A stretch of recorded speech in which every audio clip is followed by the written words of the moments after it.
One of the biggest lies that we've accepted as adults is that our job should define who we are. When you meet somebody nowadays, they ask, "What do you do for a living?" or "What do you do?" And majority of the time we say, "I'm a lawyer," or "I work in marketing," or "I'm an engineer." Nobody's ever asking, "What are you passionate about? What are your interests? What do you value most in life? What hobbies do you have?" So we're not really getting to know who the person in front of us is. We're getting to know what occupation they have. And with that, we've started to very clearly define people by their job.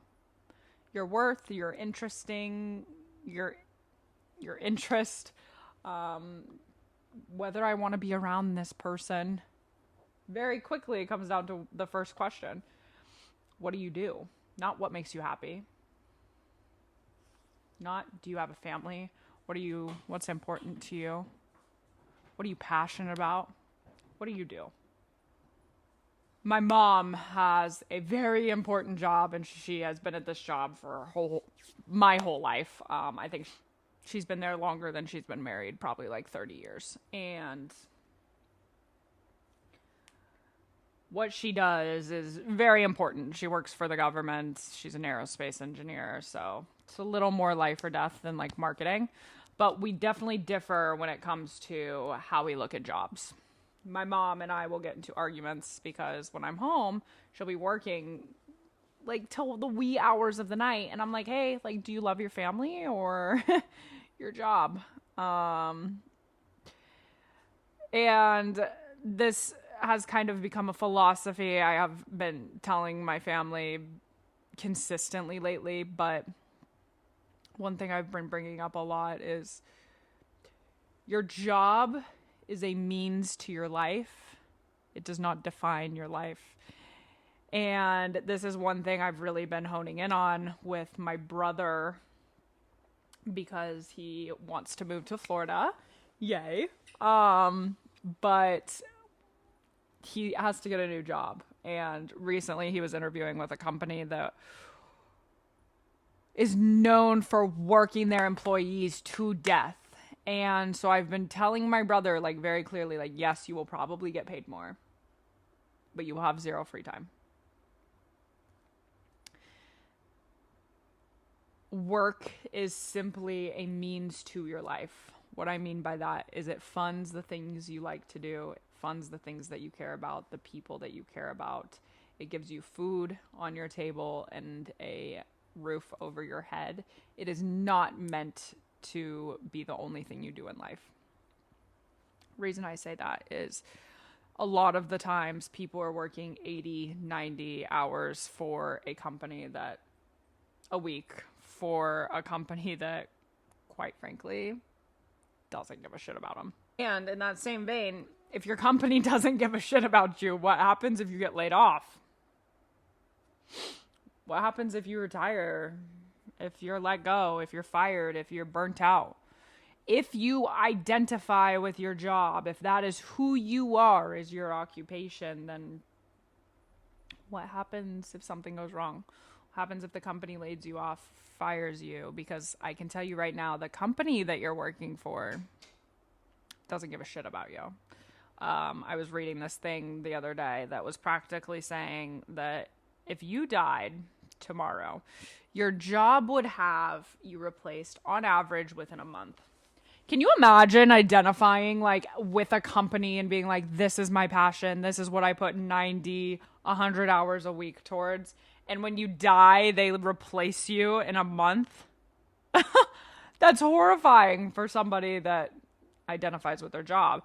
And same thing, I mean, if your whole identity is around, I'm a lawyer, or I work in marketing, or I'm a CEO, well, what happens if you have a career change, right? What if I decide to go into real estate? Now I have to start over. Now my identity isn't my identity anymore. But we live in a world that rewards that. I've been working with this Italian company that They don't work in August.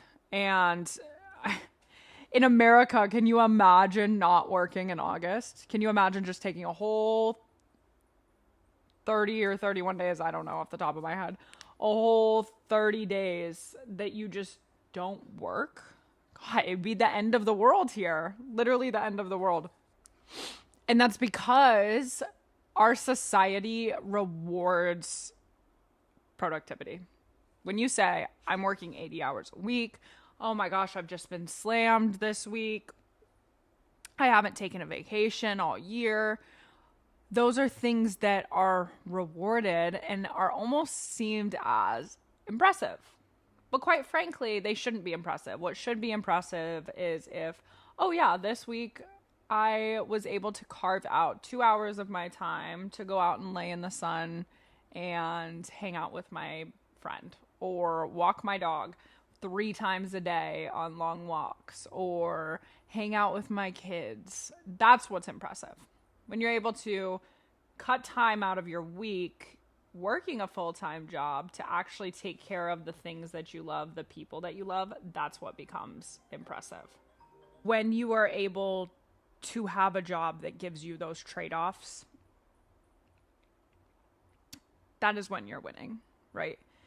If you can sit down, one thing me personally, I sit down when I was going through a job change and I said, okay, what is important to me? What are my hard yeses and my hard nos? My hard yes was I wanted to work remote so that I could be in Florida. I wanted to travel. So my next job, I wanted to have travel opportunities. And I wanted to make good money. In my next job, I wanted to work remote, have the opportunity to travel, be able to spend time with my family, also make a ton of money. Those were all important to me. It took me a long time to find a new job, but I was able to do it because I don't look at a job or a position as my life. I look at it as an opportunity to fund the lifestyle that I want. And when you are able to use a job not to define you, but to actually drive your values and help you move towards the life and the person that you want, that is when you're winning, right? A lot of the times, people want to have a very successful career, or they want to focus on their career. And for me, one thing that was very important to me was getting a senior level title. And at 26 years old, I am a senior director, which is amazing. It feels surreal, but nobody's going to remember that. If I was CEO, founder, entrepreneur, nobody's going to remember that. The other day in church, I remember them saying, like, who knows who Elon Musk is? And like everybody raised their hand. In 2,000 years, nobody is going, like Elon Musk is going to not be a household name. And he is the first ever like trillionaire. And he won't even be a household name. So do you think if we're not going to remember who Elon Musk is in 2,000 years, do you think that your own grandkids are going to know that you were a VP or a senior director?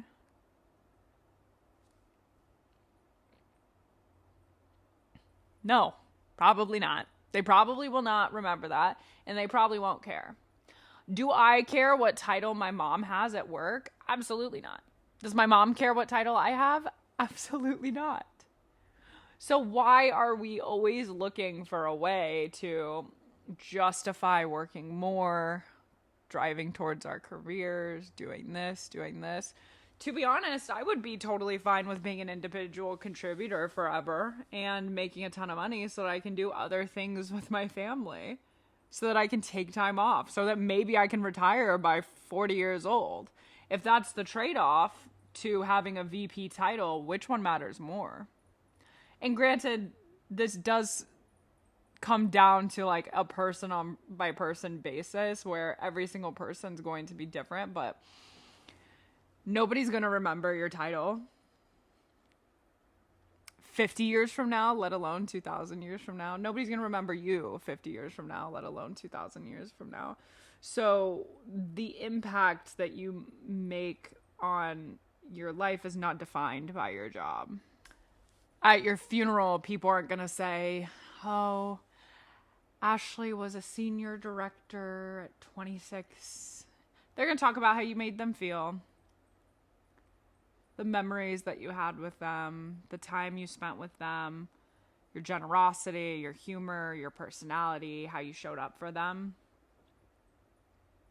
And I know this very well, and I'm very passionate about this specifically because my friend died when I was 17 years old, and we all spoke at his funeral.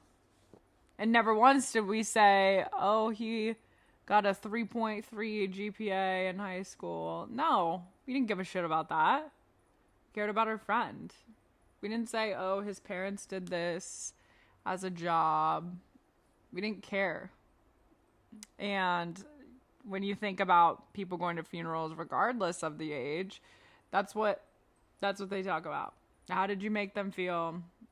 Their memories, who you were as a person, not what you did as your occupation.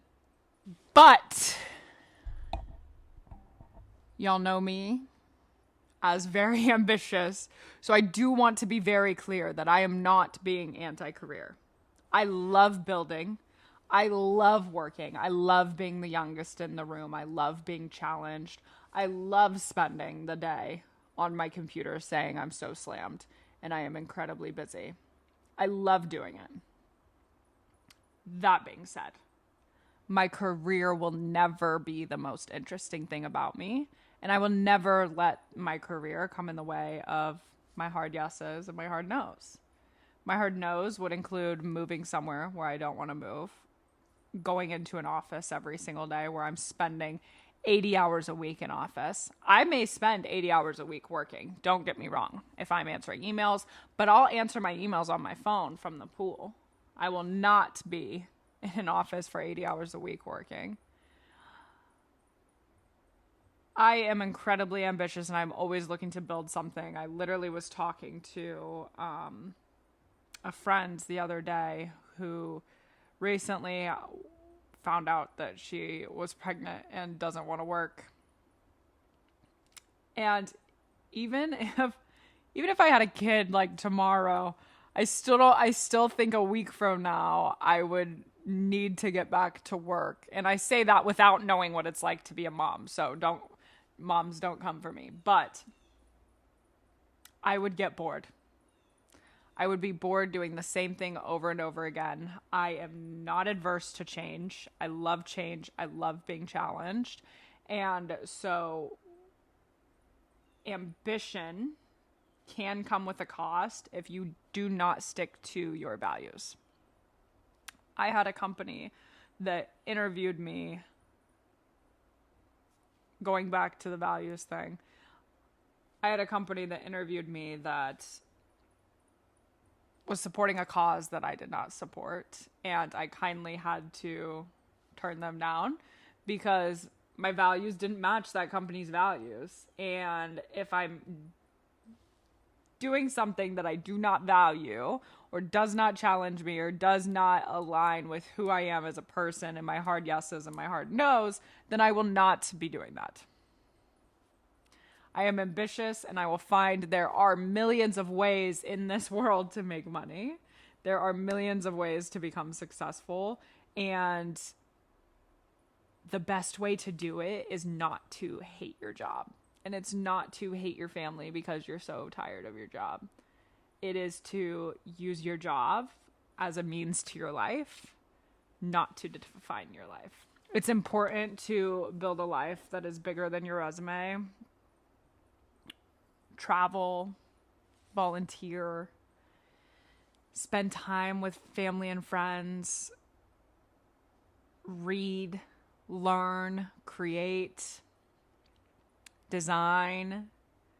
This sounds so corny as I'm saying this, but like, your stories in life should not start with today at work all of the time. Granted, all of us are prone to have work topics that come up here and there. We're prone to have things that pop up because work does take up 40 hours of your week. On average, people work 40 hours a week. And so, yes, it is a significant portion of your life, but it is not your life. Don't let your job define who you are as a person. Add things. Build your resume outside of work. What are you good at? Do you play pickleball on the weekends? Do you golf? Do you knit? Do you read a book? Do you swim? I'm like naming sports because clearly sports are a big part of my life and being active, but do you watch movies? Do you critique food? Do you cook? There's a million different things. Do you design interiors? Do you draw? Paint? Whatever it may be, don't let whatever your occupation is define you. And I think, especially in corporate America, we reward the people that are absolutely burnt out, tired of working, and hate their lives because they wanted so badly to prove to the rest of the world that they're successful in their careers. And we stopped learning how to actually enjoy life. I hope I have an amazing career. I hope I build incredible things in life.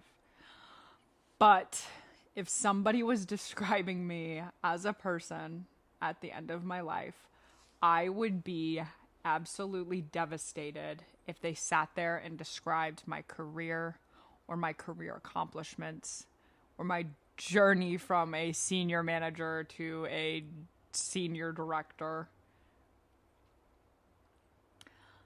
I hope they talk about life because I'm full of it. And I hope they talk about me and who I actually was as a person, not what I did in my career.